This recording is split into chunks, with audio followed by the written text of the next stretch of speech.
जय Hind everyone, my name is Gagandeep and I welcome you all on our YouTube channel name proud group of NCC. आज की इस video में हम discuss करेंगे what is group and what are the method of finding MPI.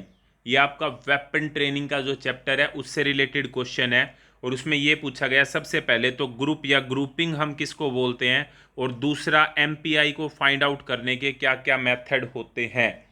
तो देखो, मैं आपको पहले आसान लैंग्वेज में समझा देता हूँ, फिर मैं आपको बताऊंगा अच्छे से। आपको पता है कि जब भी हम फायरिंग करते हैं तो हमको टारगेट मिलता है एक 1x1 का, ठीक है।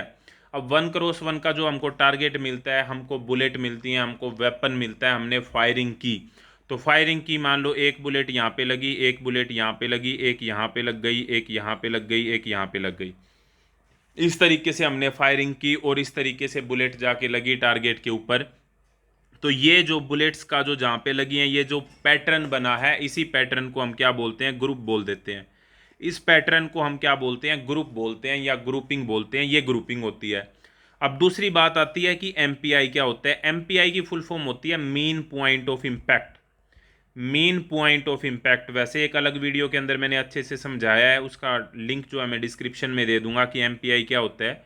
तो एमपीआई होता है कि ये जो ग्रुप जो बना है, अब अगर एक पॉइंट निकालना हो जिसके ऊपर सबसे ज्यादा असर हुआ होगा बुलेट के लगने का, मान लो कि बिल्कुल बीच सी में वो पॉइंट आएगा कि ये पॉइंट है कि जहां पे सबसे ज्यादा असर हुआ है इन बुलेट्स के लगने का, तो इसी को हम एमपीआई यानी कि मीन पॉइंट ऑफ इम्पैक्ट बोलते हैं, ठीक है।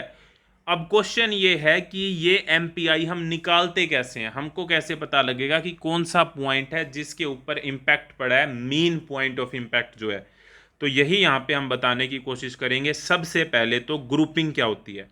तो the pattern formed by 3 or more than 3 bullets, तीन या तीन से ज्यादा बुलेट्स जब चलाई जाती हैं तो जो पैटर्न बनता है, फायर्ड बाय सिंगल फायरर। अब कंडीशन है कि ऐसे नहीं है कि एक बुलेट कोई चला रहा है, दूसरा बुलेट दूसरा व्यक्ति चला रहा है, तीसरा तीसरा व्यक्ति, ऐसे नहीं होना चाहिए। एक ही व्यक्ति चलाएगा, जितनी भी गोलियां चलानी है एक ही व्यक्ति चलाएगा। तीन या तीन से ज्यादा होनी चाहिए।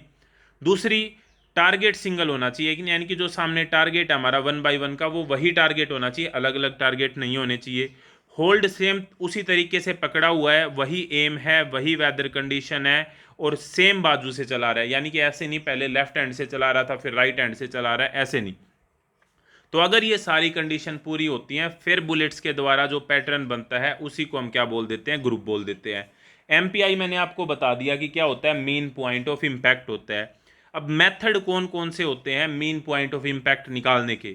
तो मीन पॉइंट ऑफ इंपैक्ट निकालने के यहाँ पे 3 मेथड है जो इंपॉर्टेंट मेथड है। सबसे पहला है ग्राफिकल मेथड, दूसरा है एक्सिस ऑफ डिपार्चर मेथड और तीसरा है कैलकुलेशन मेथड।